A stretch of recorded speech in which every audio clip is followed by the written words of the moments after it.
श्री शिवाय नमस्तुभ्यम। हर हर महादेव। स्वागत है आप सभी का हमारे चैनल पर।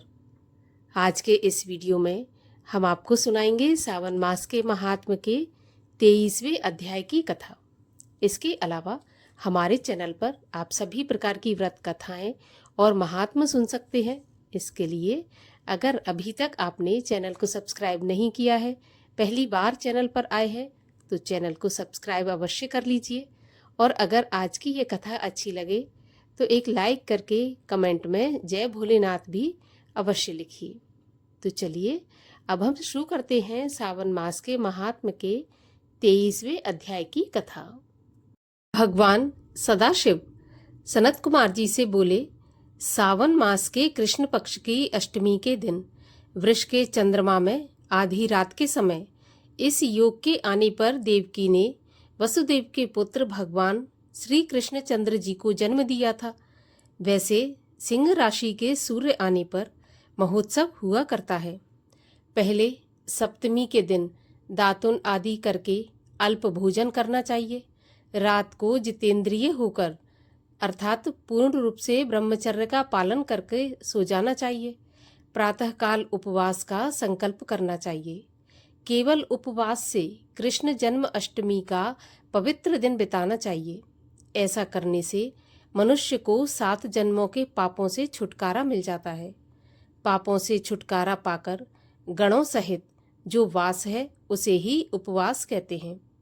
अष्टमी के दिन मनुष्य को चाहिए कि तिलों के साथ निर्मल जल में या नदी में स्नान करें। शोभा स्थान में देवकी के सूतिका घर को बनाकर उसे नाना रंगों से कलश तथा फलों द्वारा सजाना चाहिए। पुष्प, दीपमाला, चंदन, अगर तथा धूप देकर वहां पर गोकुल का कृष्ण चरित्र लिखना चाहिए। वाद्य नृत्य सहित भगवान कृष्ण जी का कीर्तन करना चाहिए।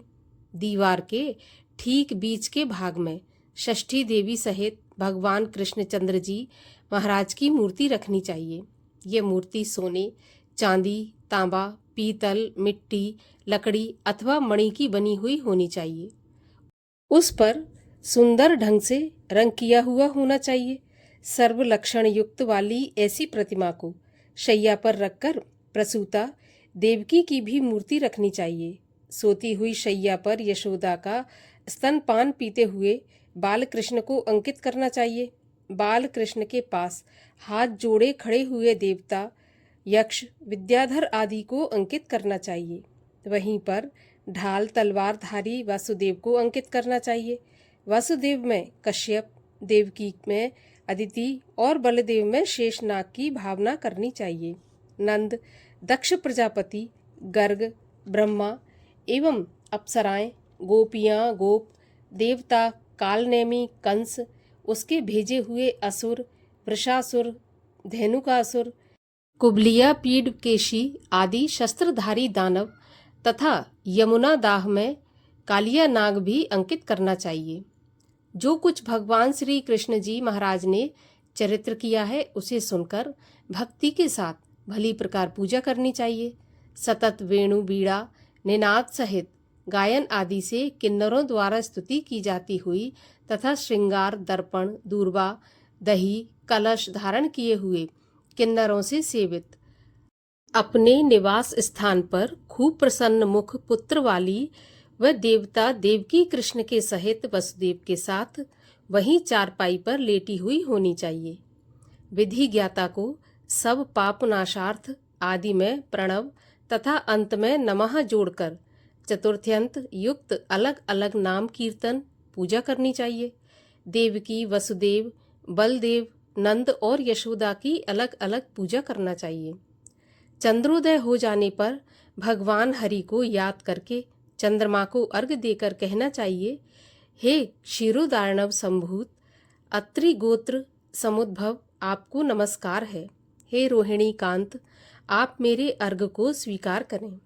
देवकी सहित वसुदेव का, यशोदा सहित नंद का, रोहिणी सहित चंद्रमा का और कृष्ण सहित बलदेव का विधि विधान से पूजन करना चाहिए।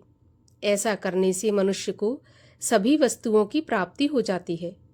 कृष्ण अष्टमी का व्रत 1 करोड़ एकादशी के व्रतों के बराबर होता है। इस तरह रात को पूजा करके नवमी को प्रातःकाल देवी भगवती विंध्यवासिनी का कृष्ण तुल्य महोत्सव करना चाहिए। भक्ति सहित ब्राह्मणों को भोजन करवाकर गौ, धन आदि का दान करना चाहिए और कहना चाहिए कि भगवान श्री कृष्णचंद्र जी महाराज मुझ पर प्रसन्न हो। मैं गौ तथा ब्राह्मण रक्षक वासुदेव को नमस्कार करता हूँ। सर्वत्र शांति तथा कल्याण हो। इस तरह कहकर विसर्जित करना चाहिए। सगे संबंधियों के साथ स्वयं मौन होकर भोजन करना चाहिए। जो देवी तथा भगवान श्री कृष्णचंद्र जी महाराज का इस प्रकार महोत्सव करता है, वह उपरोक्त फल प्राप्त करने के साथ साथ आरोग्य तथा अतुलनीय सौभाग्य भी प्राप्त करता है। इस लोक में धर्म बुद्धि होकर अंत में वैकुंठ को जाता है। हे तात, अब मैं तुम्हें उद्यापन के संबंध में कहूँगा। उद्यापन किसी शुभ दिन विधि विधान से करना चाहिए। उससे एक दिन पहले केवल एक समय भोजन करके भगवान विष्णु का स्मरण करके सोना चाहिए। प्रातःकाल संध्या आदि करके ब्राह्मणों द्वारा स्वस्ति वाचन करवाकर आचार्य वर्ण कर ऋत्विजों की पूजा करनी चाहिए। धन का लोभ ना करके 1 पल, आधा पल, चौथाई पल सोने की प्रतिमा का निर्माण करवाना चाहिए। मंडप में मंडल पर ब्रह्मा आदि देवताओं की स्थापना करना चाहिए। उस पर तांबे या मिट्टी का कलश रखकर उसमें चांदी अथवा बांस का पूर्ण पात्र रखना चाहिए। कपड़े से आच्छादित करके साधक उस पर गोविंद की वैदिक तथा तांत्रिक मंत्रों द्वारा षोडश उपचार पूजा करके देवकी सहित हरि को अर्घ देना चाहिए। शंख में शुद्ध जल, फूल, फल तथा चंदन रखकर नारिकेल फल युक्त कर भूमि पर अपने घुटने टेककर कहना चाहिए, हे प्रभु, आपका अवतार कंस के वध के लिए तथा पृथ्वी का भार उतारने के लिए हुआ है। अन्यायी कौरवों के नाश तथा दैत्यों के विनाश के लिए हुआ है। देवकी सहित मेरे इस अर्घ को स्वीकार करें।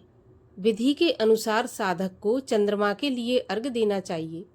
जगन्नाथ, देवकी नंदन प्रभु वासुदेव आत्मज अनंत, आपको नमस्कार है। आप भवसागर से मेरी रक्षा करें।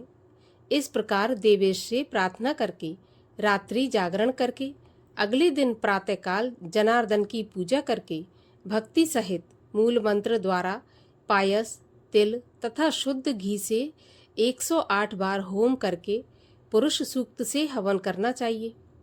इदम विष्णु, इस मंत्र से होम कर पूर्णाहुति होम के शेष कार्य करना चाहिए।